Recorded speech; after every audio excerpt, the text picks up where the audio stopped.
Sir plus two படிச்சுட்டு இருக்கேன். விஐடியில் join பண்ணணும்னு நினைக்கிறேன் 2026ல. என்ன சார் பண்ணணும் அப்படின்னா விஐடி ட்ரிபிள் அப்படின்ற எக்ஸாம்ஸ் எழுதணும். என்ன சார் கோர்சஸ்லாம் அங்க இருக்கு அப்படின்னு பாத்தீங்க அப்படின்னா பிடெக்ல வந்து பயோடெக்னாலஜி, கெமிக்கல் இன்ஜினியரிங், தென் வந்து சிவில் இன்ஜினியரிங், தென் சிவில் இன்ஜினியரிங்ல இன் கொலாபரேஷன் வித் எல்என்டியோட ஒரு ப்ரோக்ராம் வந்து பண்றாங்க. கம்ப்யூட்டர் சயின்ஸ் அண்ட் இன்ஜினியரிங் பண்றாங்க. தென் கம்ப்யூட்டர் சயின்ஸ் இன்ஜினியரிங்ல வந்து பாத்தீங்கன்னா artificial intelligence and machine learning நிறைய பேர் இன்னைக்கு இருக்கிறதுனால இவங்களும் இன்ட்ரடியூஸ் பண்ணி நல்லா அருமையா பண்ணிட்டு இருக்காங்க. தென் கம்ப்யூட்டர் சயின்ஸ்ல artificial intelligence and data engineering வந்து பண்றாங்க. தென் கம்ப்யூட்டர் சயின்ஸ்லயே பயோ இன்ஃபர்மேட்டிக்ஸ் இருக்கு, கம்ப்யூட்டர் சயின்ஸ்லயே வந்து பாத்தீங்கன்னா சைபர் செக்யூரிட்டி இருக்கு.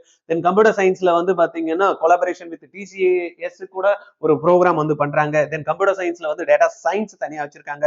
தென் electrical and electronic engineer, then electrical and communication computer engineer, communication engineering, then எலக்ட்ரிக்ஸ்ல வந்து பாத்தீங்கன்னா instrumentation engineering, then communication engineering, biomedical stream, then VLSI design technology electrical இன்ஜினியரிங்ல, then health science and technology course இருக்கு. Then biology ஸ்டூடெண்ட்காக bio tech information technology இருக்கு. Mechanical engineering இருக்கு. Mechanical இன்ஜினியரிங்ல வந்து எலக்ட்ரிக் வெஹிக்கல்ஸ் ரிலேட்டடா ஒரு கோர்ஸ் ஒன்று வச்சிருக்காங்க. பிடெக் மெக்கானிக்கல் இன்ஜினியரிங்ல ஸ்மார்ட் மேனுஃபேக்சரிங் இருக்கு. இந்த மாதிரி எல்லாம் கோர்சஸ் எல்லாம் வந்து பாத்தீங்கன்னா நீங்க விஐடி ட்ரிபிள்இல எழுதலாம். இதுக்கான ட்ரைனிங் வேணுமே சார் எக்ஸாம்ன்றீங்களா அப்படின்னா ஆர்ஜிஆரோட கோமட் 2026 நீங்க எடுத்துக்கிட்டீங்க அப்படின்னா physics, chemistry, maths, biology R வந்து பாத்தீங்கன்னா உங்களுக்கு இது கொடுக்குறாங்க, நம்ம ஆப்டிடியூட் கொடுக்குறாங்க, இங்கிலீஷ் கொடுக்குறாங்க, சேர்த்த மாதிரி ட்ரைனிங் கொடுக்குறோம். 11,800 தான். இமிடியேட்டா ஜாயின் பண்ணிக்கலாம். ஜாயின் பண்றதுக்கு நம்பர் வேணும்ல 9176552121.